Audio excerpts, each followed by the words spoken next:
성 안에서 내가 성전을 보지 못하였으니 이는 주 하나님 곧 전능하신 이와 및 어린 양이 그 성전이심이라.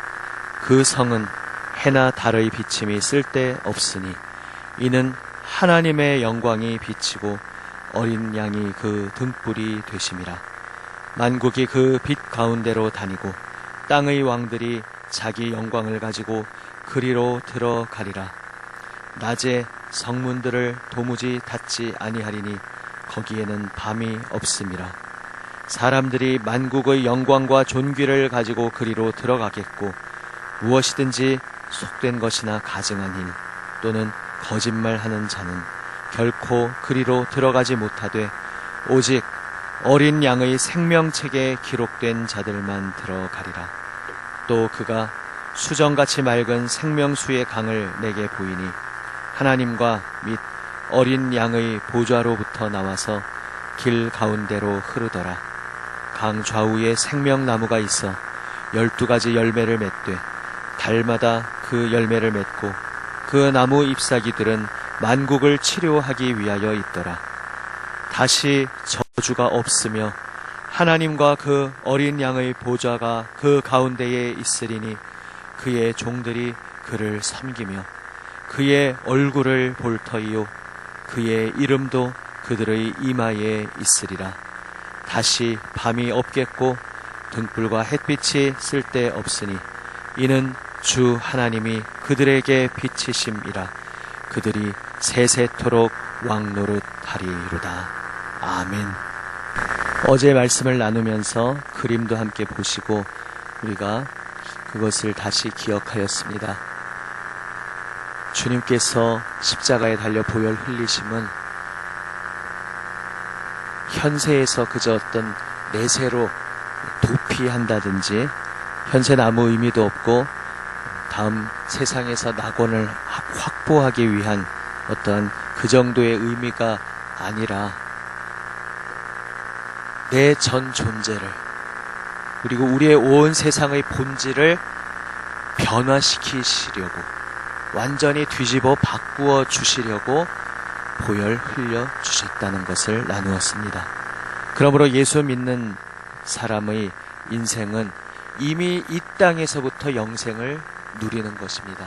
이미 이 땅에서 영생을 누린다 함은 소위 우리가 종교적인 영역이라고 생각하는 예배, 기도 그러한 자리만이 거룩한 영역이 아니라 원래 하나님께서 태초에 천지를 창조하실 때 모든 세계의 모든 영역이 다 거룩한 영역이었습니다. 그런데 하나님을 거스르고 하나님 대신 인간이 자기 자신이 주인 되고자 선언하는 그 순간 하나님의 생명에서 단절되었고 끊어져 버렸고 죽음이 이 세상을 지배하는 원리가 되었을 때에 이 세상의 모든 영역 어떠한 영역 하나 빠짐없이 모든 영역에 죽음의 그림자가 스며들게 되었습니다. 죄의 영향력 아래 들어가게 되었습니다. 그러므로 세상의 모든 영역이 하나님의 거룩하신 손길로 창조된 거룩한 영역이었는데 또한 세상의 모든 영역에 죄의 영향력이 지금 다스리고 지배하게 되었다는 것을 성경은 말씀하고 있습니다. 그리고 이제 그리스도께서 오심으로 그 생명 내어주심으로 말미암아 십자가에서 보혈 흘려주심으로 말미암아 우리의 삶의 모든 영역 이 전 우주의 모든 영역을 다시 하나님 앞에서 거룩한 것이 되게 하기 위해서 그 모든 영역 우리의 내면의 모든 요소 우리의 삶의 모든 자리 그 하나하나 모든 것이 주님 앞에서 거룩한 것이 되게 하기 위해서 예수님께서 십자가에서 보혈 흘려 주셨음을 다시 한번 기억하며 하루하루를 살아가는 우리 모두가 되기를 원합니다. 그렇다면 어떻게 그렇게 살아갈 수 있겠습니까? 흔히 어제 말씀드릴 때 거룩한 것과 속된 것을 어떤 영역으로 나누어 버리는 것, 이런 부분은 거룩한 영역, 또 이런 부분은 속된 영역, 이런 장소는 거룩한 장소, 또 이런 장소는 속된 장소, 이렇게 어떤 영역 구조 자체로 나누어 버리는 것은 성경적인 사상이 아니다 말씀드렸습니다.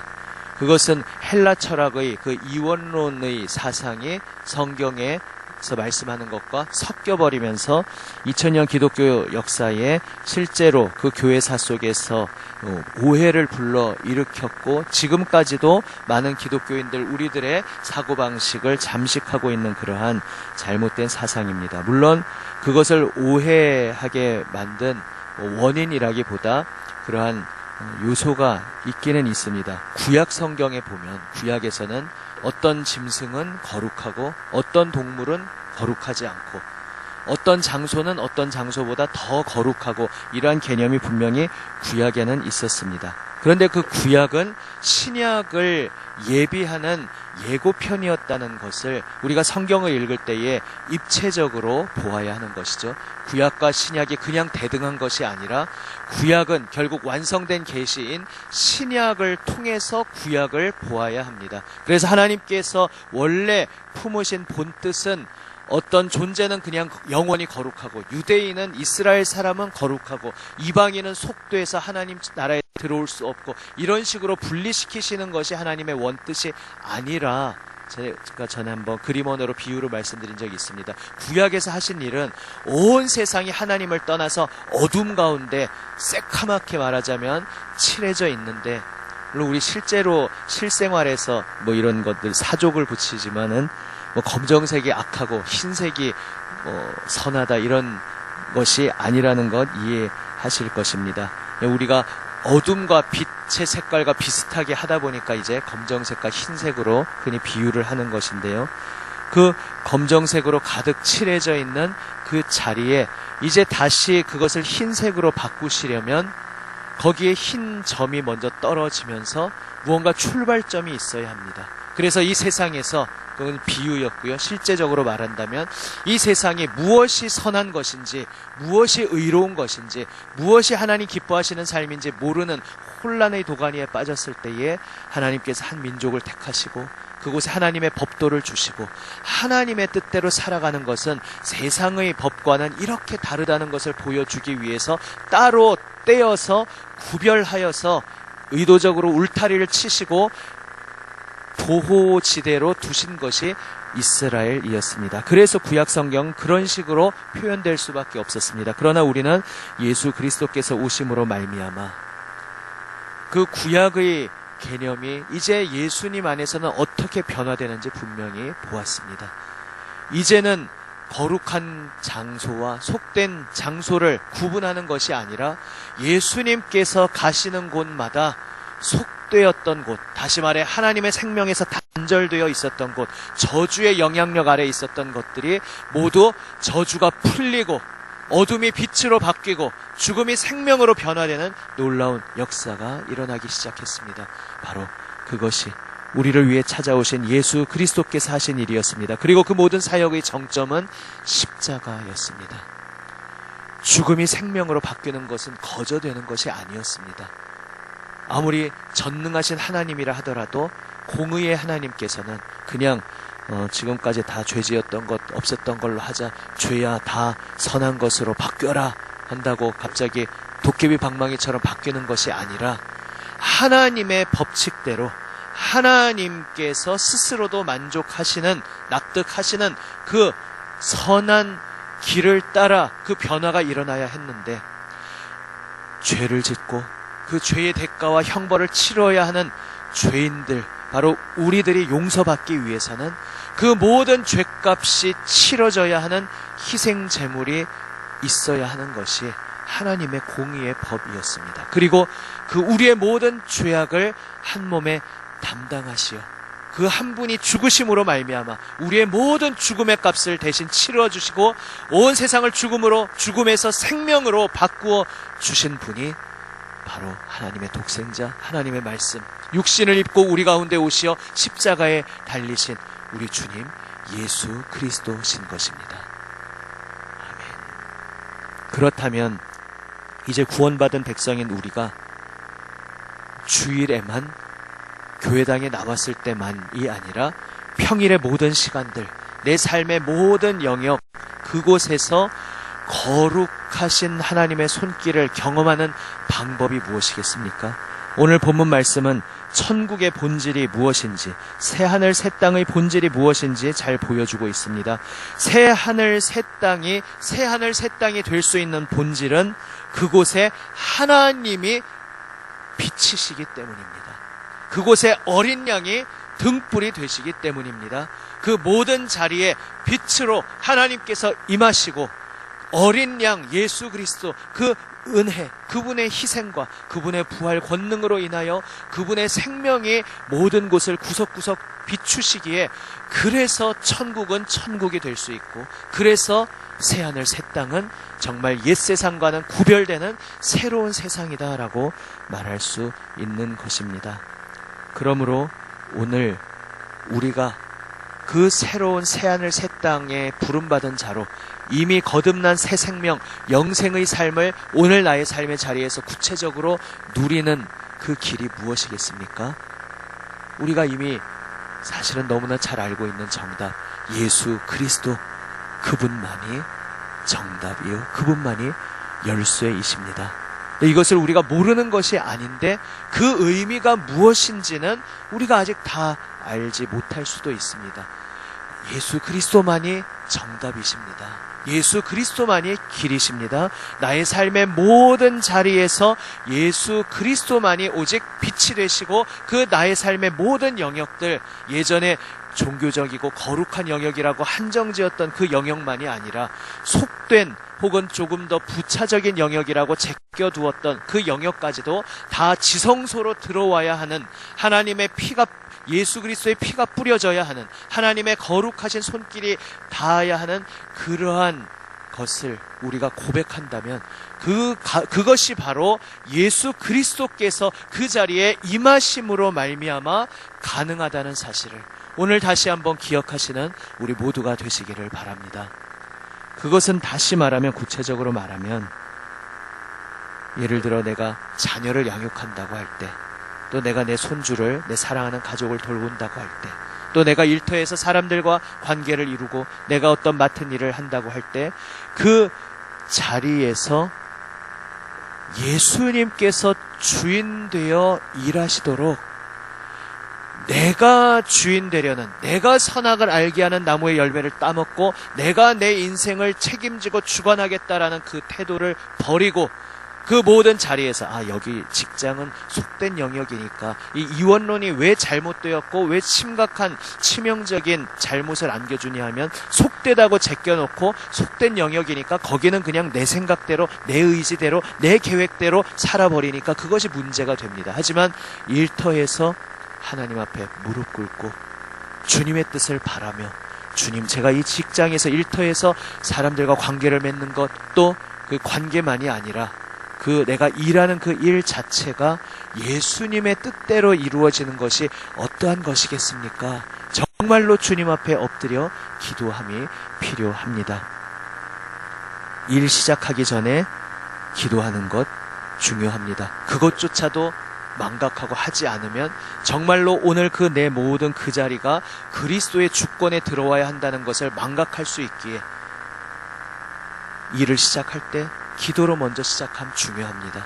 그런데 또 거기에서 더 나아가 깊이 중요한 것은, 또 사람이 참 얼마나 완악한 존재인지, 이제 기도하면은 나중엔 또 기도는 그냥 습관이 되어버리는데, 시작하기 전에 기도했으니까 그 다음부터는 이제 훌훌 털고 기도도 다 털고 그 다음부터는 이제 내 생각대로, 내 의지대로, 내 계획대로 또 살아가고자 하는 그런 우를 범하곤 하는 것이 우리 믿는 성도들이 어쩌면 범할 수 있는 그런 실수입니다. 기도로 시작하는 것이 중요하며, 기도로 마치는 것도 중요하며, 또한 그 모든 중간의 과정 속에서 아까 기도했으니까 면죄부를 발행해버리고 그 다음부터는 내 뜻대로 마음껏 하는 것이 아니라, 기도했기에 그 기도하며 고백한 그 마음 그대로 계속해서 깨어서 성령 충만함을 입은 상태에서 나의 오늘 모든 발걸음에 임하는, 그리하여 그 순간순간 내가 홀로 그 자리에서 내가 홀로 살아가는 것이 아니라 예수 그리스도께서 내 곁에 계시다는 것, 주님께서 나에게 빛을 비추어 주고 계시다는 것, 그것을 늘 의식하며 그것을 기억하며 늘 순간순간 그 주님과 대화하며 그 빛에 의해 오늘 내 손길이 닿는 모든 곳에 그저 내 손길이 닿는 것으로 그치는 것이 아니라 내 손길이 닿는 그 자리에 온전히 내 모든 것을 주님께 맡겨드린 그 한 사람이 그 만지는 그 자리에 그리스도께서 나를 통해 그리스도께서 그것을 만지시도록 그리스도께서 그것을 어루만져 주시고 새롭게 하여 주시도록 기도하며 그 자리로 나아가는 우리 모두가 되어야 하겠습니다.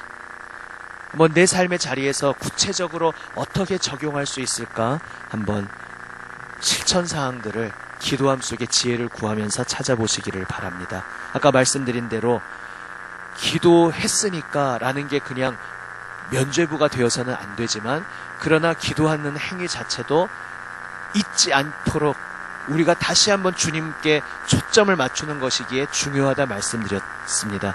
그렇다면 예를 들어서 사람마다 가정마다 적용점은 다를 수 있습니다. 예를 드는 것입니다.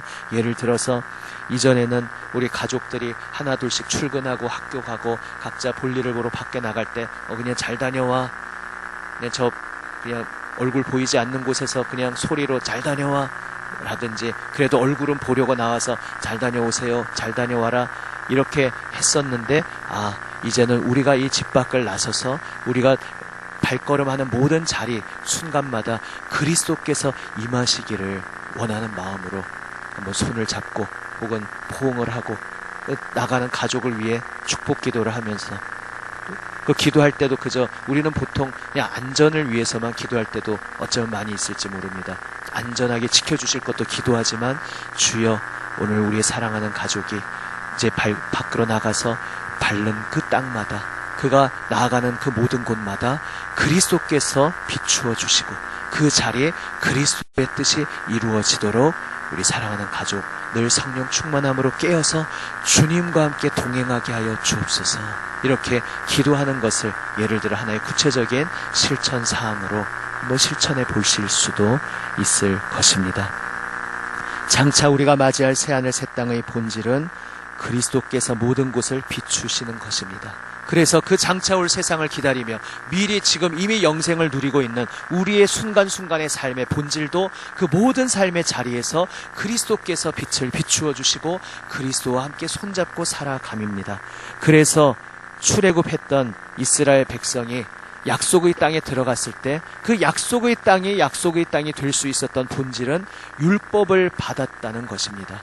이제 율법 주의는 잘못되었던 것이었지만 하나님께서 율법을 주신 목적은 아주 선한 것이었습니다. 세상과 구별되는 하나님의 법도를 보여주신 것이었습니다. 그런데 문제는 그 법을 받아도 지킬 수 없는 것이 우리의 정체였고 그래서 그 법을 알면서도 지키지 못하는 그러한 죄의 저주 아래에 있는 우리가 옛사람이 죽게 하시고 새롭게 창조되도록 하시기 위해 그리스도께서 우리에게 오셔서 보혈 흘려주신 것입니다. 이제 그 보혈 은혜 아래에 들어온 우리들이니 오늘도 성령의 충만함을 기도 가운데 입으며 성령 충만함 받는다는 것은 다시 말해 무엇입니까? 성령 충만함을 받는다는 것이 오늘 골고다 언덕 앞에 엎드린다는 것입니다. 오늘 다시 나의 마음과 나의 모든 삶의 자리에 그리스도의 보혈이 뿌려진다는 것, 바로 그것이 성령 충만의 의미입니다.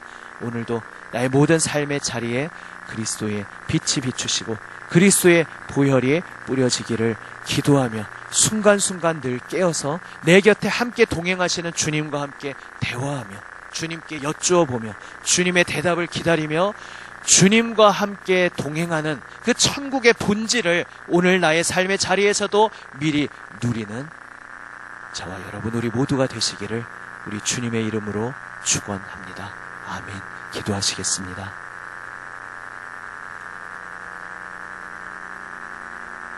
아버지 하나님,